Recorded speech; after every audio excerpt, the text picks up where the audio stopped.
আসসালামু আলাইকুম। আমরা এখন যেখানে অবস্থান করছি খাগড়াছড়ির মাটিরাঙ্গায় নিজ বাড়ির আঙ্গিনায় শুকনা নারিকেল গাছ পড়ে এক গৃহবধূর মর্মান্তিক মৃত্যু হয়েছে।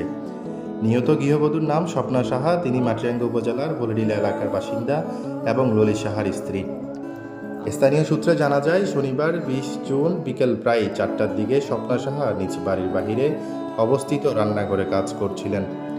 এ সময় হঠাৎ বাড়ির একটি শুকনা নারিকেল গাছ ভেঙে তার উপর পড়ে।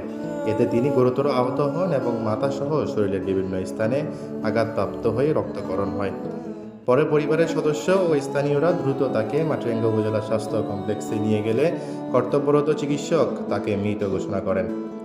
স্বপ্না সাহার মৃত্যুতে এলাকার শোকের ছায়া নেমে এসেছে। তিনি স্বামী, 2 ছেলে ও 2 মেয়ে সহ অসংখ্য আত্মীয় স্বজন ও শুভানুধ্যায়ী রেখে গেছেন। তার ছেলেরা ফেনী থেকে বাড়ির উদ্দেশ্যে রওনা হয়েছেন বলে পারিবারিক সূত্রে জানা গেছে।